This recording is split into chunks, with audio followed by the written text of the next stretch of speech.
आराम करो। गोपाल प्रसाद व्यास की कविता है। एक मित्र बोले, लाला तुम किस चक्की का खाते हो? इस डेढ़ छटाक के राशन में भी तोंद बढ़ाए जाते हो। क्या रखा है मांस बढ़ाने में? मनहूस अक्ल से काम करो। संक्रांति काल की बेला है, मरमिटो जगत में नाम करो। हम बोले, रहने दो लेक्चर, पुरुषों को मत बदनाम करो। इस दौड़ धूप में क्या रखा है? आराम करो, आराम करो। आराम जिंदगी की कुंजी, इससे न तपेदिक होती है। आराम सुधा की एक बूंद तन का दुबलापन खोती है।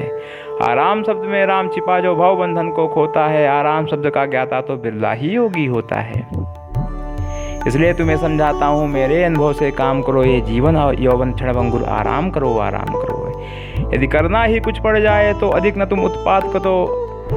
अपने घर में बैठे बैठे बस लंबी लंबी बात करो। करने धरने में क्या रखा है? जो रखा है बात बनाने में। जो ऊँट हिलाने में रस है, वो कभी ना हाथ हिलाने में। तुम मुझसे पूछो बतलाऊँ मैं, मजा मूर्ख कहलाने में। जीवन जागृत में क्या रखा है? जो रखा है सो जाने में। मैं यही सोचकर पास आकर के कम ही जाया करता हूँ। जो बुद्धिमान जन होते हैं उनसे कतराया करता हूँ। दिए जलने से पहले ही घर आ जाया करता हूँ। जो मिलता है खा लेता हूँ, चुपके से सो जाया करता हूँ।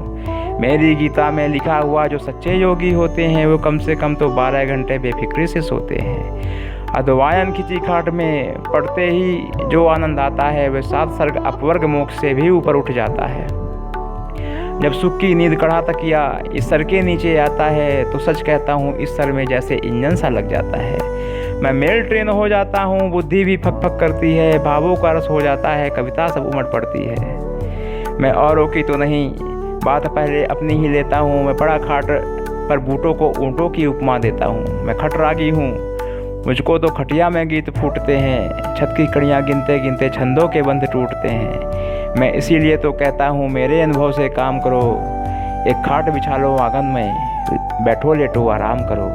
आराम करो, आराम करो। धन्यवाद।